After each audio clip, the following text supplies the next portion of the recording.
A heavy-duty truck slowly sank into the ice. Other truck drivers immediately got out to rescue it.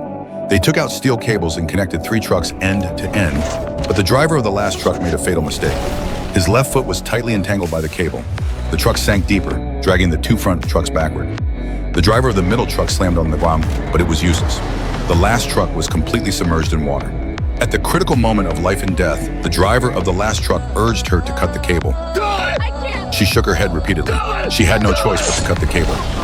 They desperately needed the equipment and supplies on the trucks to rescue the large group of workers trapped in the mine. Everyone rushed to save her old partner, but it was already too late. But when they looked down, countless cracks spread across the ice again. There was no time for sorrow. Everyone immediately returned to their trucks, fleeing the dangerous area at top speed. But the ice behind the vehicles cracked faster than they imagined. What was more dangerous? The ice directly ahead of the vehicles began to undulate forward. The doll on the truck shook more and more violently. They had to slow down to avoid colliding with the undulating ice. They discussed using the snow on the roadside to decelerate. He turned the steering wheel, but the tires started to skid due to excessive speed. The front truck lost balance and went into a slide, and the rear truck was dragged into it too.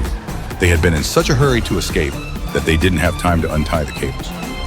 In the end, the front truck rolled over, pulling the rear truck down with it, but the ice stopped cracking because the overturned truck had a larger contact area with the ice, spreading the pressure more evenly. They narrowly escaped death by luck. After a brief rest, they attached steel cables to both ends of the overturned trucks, used the winch on another truck to pull them upright, and rescued the other truck in the same way. Finally, they successfully transported the rescue equipment to the mine. Through their relentless efforts, all the workers were rescued safely.